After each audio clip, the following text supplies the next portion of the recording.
एक दिन बहार के शुरू में एक शख्स नदी के पानी में और खेत में सोना तलाश कर रहा था। घने जंगल के करीब उसने शेर की गर्ज सुनी। उसने बहुत एहतियात से इर्द-गिर्द देखा। गरज की आवाज दोबारा आई, समत का तयन करते हुए जहां से आवाज आई थी। उसने 20 कदम के फासले पर एक बड़े शेर को देखा जहां वो खड़ा था। आदमी शिकारी न था और न ही उसका इरादा दरिंदे को मारने का था। अगर वो उस पर हमला न करे, उसने जंगल में काफी साल गुजारे थे और वो जानता था कि शेर खूनख्वार दरिंदा होता है। वो इस खतरनाक सूरत से निकलने की कोशिश कर रहा था। शेर उसकी तरफ बढ़ा, तब उसने धीमी आवाज में कराहना शुरू कर दिया। आदमी ने देखा शेर का पिछला पंजा एक फंदे में फंसा हुआ था। आदमी ने फंदे में फंसे दरिंदे की जानिब बढ़ना शुरू कर दिया, जो कि आदमी के करीब आने पर डरा हुआ दिखाई दे रहा था, और जल्दी से वो इतना पीछे हट गया जितनी कि फंदे की जंजीर ने उसे जाने दिया। आदमी ने देखा कि यह शेरनी थी। उसके थनों में दूध भरा हुआ था। उसकी जिस्मानी हालत अच्छी थी।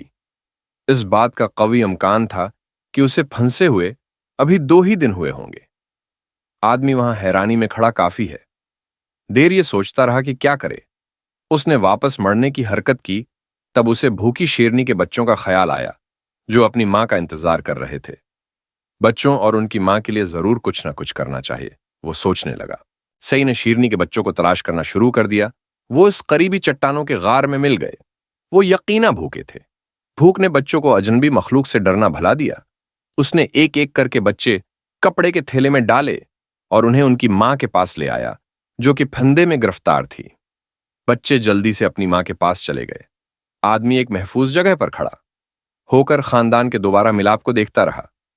थोड़ी देर के बाद वो उनकी तरफ बढ़ने लगा, लेकिन एक गुस्से भरे गर्ज ने उसे वहीं रोक दिया। मां ने उसको बच्चों के करीब आने की इजाजत न दी। आदमी एक करीबी दरख्त के पास गया और उसके तने के साथ टेक लगाकर बैठ गया। मैं उस वहशी दरिंदे का एतमाद हासिल करने के लिए क्या करूं? उसने अपने आप से पूछा। वो वहां काफी देर बैठा रहा और फंसे हुए दरिंदे की मदद करने का तरीका सोचता रहा। तब वो खड़ा हुआ और तकरीबन भागता हुआ अपने आरजी लकड़ी के बने हुए कमरे में गया। थोड़ी देर बाद वो हाथ में गोश्त का टुकड़ा लिए वापस आ गया। उसने गोश्त का टुकड़ा शेरनी की तरफ फेंका। शेरनी ने थोड़ी सी हचकचाहट के बाद खाने का तहफा कबूल किया और उसे खा लिया। चारों बच्चे, जिनकी भूख मिट चुकी थी, आदमी के पास आए और उसके पास दौड़ने, उछलने, कूदने लगे। ऐसा मालूम होता था उन्हें आदमी पे पूरा एतमाद हो गया है। अगले चंद रोज तक आदमी शेरनी को दिन में 2 मर्तबा खुराक देता रहा। हर मर्तबा जब वो गोश्त का टुकड़ा देता, वो बच्चों और उनकी मां के और ज्यादा करीब चला जाता। 5वें दिन जब शेरनी गोश्त का टुकड़ा खा रही थी, आदमी उसके करीब आकर बैठ गया।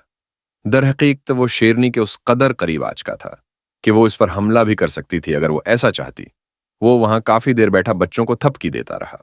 शेरनी साकिन खड़ी थी और अपनी निगाहें भी उससे नहीं हटा रही थी।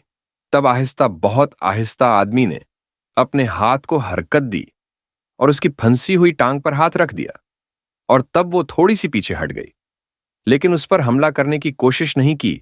आदमी और करीब हो गया और उस पंजे को देखा जो असल में फंदे में फंसा हुआ था और सोजा हुआ था। वो जानता था अगर ये फंदे से आजाद हो गई तो जल्द ठीक हो जाएगी।